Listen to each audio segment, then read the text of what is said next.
صحابہ رسول پاک صلی اللہ علیہ وسلم کو قبر سے کیوں نکالا گیا؟ سنیے ایک ایمان افروز واقعہ۔ عراق کا بادشاہ ملک فیصل اول گہری نیند میں تھا۔ اس نے خواب میں دیکھا کہ کوئی اس سے کہہ رہا تھا، ہم رسول اللہ صلی اللہ علیہ وسلم کے 2 صحابی دریا دجلہ کے کنارے دفن ہیں۔ دریا کا رخ تبدیل ہو رہا ہے، پانی ہماری طرف بڑھ رہا ہے۔ حذیفہ بن یمان رضی اللہ تعالیٰ عنہ کی قبر مبارک میں پانی آ چکا ہے، جبکہ جابر بن عبداللہ رضی اللہ تعالیٰ عنہ کی قبر بھی نم ہونے لگی ہے۔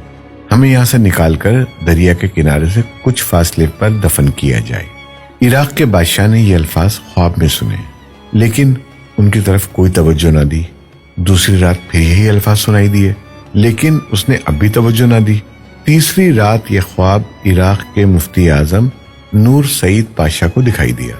انہوں نے اسی وقت وزیر اعظم کو ساتھ لیا اور بادشاہ کی خدمت میں پہنچ گئے۔ جب انہوں نے بادشاہ سے اپنا خواب بیان کیا تو بادشاہ چونکا اور بولا، یہ خواب تو میں بھی 2 بار دیکھ چکا ہوں۔ اب انہوں نے مشورہ کیا۔ آخر بادشاہ نے مفتی اعظم سے کہا، پہلے آپ قبروں کو کھولنے کا فتویٰ دیں تاکہ میں اس خواب کے مطابق عمل کروں گا۔ مفتی اعظم نے اسی وقت قبروں کو کھولنے اور ان میں سے لاشوں کو نکال کر دوسری جگہ دفن کرنے کا فتویٰ جاری کر دیا۔ اب یہ فتویٰ اور شاہی فرمان اخبارات میں شائع کر دیے گئے۔ اعلان کیا گیا کہ عید قربہ کے دن دونوں اصحاب رسول صلی اللہ علیہ وسلم کی قبریں کھولی جائیں گی۔ اخبارات میں جوں ہی یہ خبر شائع ہوئی تو دنیا اسلام میں بجلی کی طرح پھیل گئی۔ اخبارات کی دنیا اس خبر کو لے اڑی، اور مزے کی بات یہ کہ یہ حج کے دن تھے۔ تمام دنیا سے مسلمان حج کے لیے مکہ اور مدینہ پہنچے ہوئے تھے۔ انہوں نے درخواست کی کہ قبریں حج کے چند روز بعد کھولی جائیں تاکہ وہ سب بھی اس پروگرام میں شرکت کر سکیں۔ اسی طرح حجاز، مصر، شام، لبنان، فلسطین، ترکی، ایران، بلغاریہ، روس، ہندوستان وغیرہ ملکوں سے شاہ عراق کے نام سے بے شمار تار پہنچے کہ ہم بھی اس موقع پر شرکت کرنا چاہتے ہیں، مہربانی فرما کر مقررہ تاریخ چند روز آگے بڑھا دی جائے۔ چنانچہ دنیا بھر کے مسلمانوں کی خواہش پر دوسرا فرمان یہ جاری کیا گیا کہ اب یہ کام حج کے 10 دن بعد کیا جائے گا۔ آخر کار وہ دن بھی آ گیا جب قبروں کو کھولنا تھا۔ دنیا بھر سے مسلمان وہاں جمع ہو چکے تھے۔ پیر کے دن دوپہر 12 بجے لاکھوں انسانوں کی موجودگی میں قبروں کو کھولا گیا۔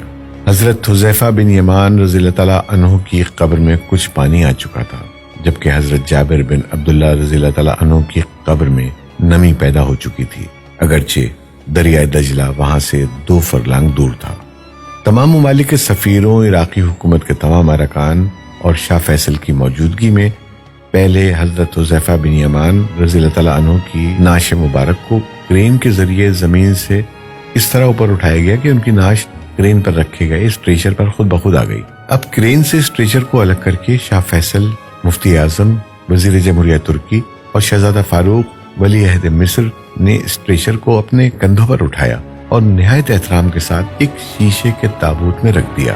پھر اسی طرح حضرت جابر بن عبداللہ رضی اللہ تعالیٰ عنہ کی نعش کو نکالا گیا۔ دونوں نعشوں کے کفن بالکل محفوظ تھے، یہاں تک کہ داڑھی مبارک کے بال بھی صحیح سلامت تھے۔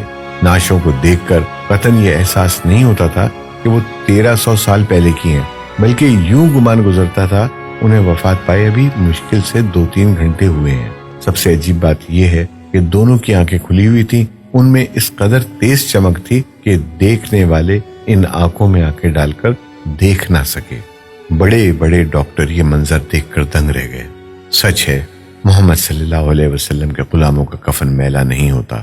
ہم امید کرتے ہیں کہ یہ معجزاتی اور تاریخ ساز ویڈیو آپ کو ضرور پسند آئی ہوگی۔ کمنٹس میں سبحان اللہ ضرور لکھیں، اور آپ اپنے دوستوں اور احبابوں کو بھی ضرور شیئر کریں تاکہ ان کا بھی ایمان تازہ ہو سکے۔ جزاک اللہ خیر۔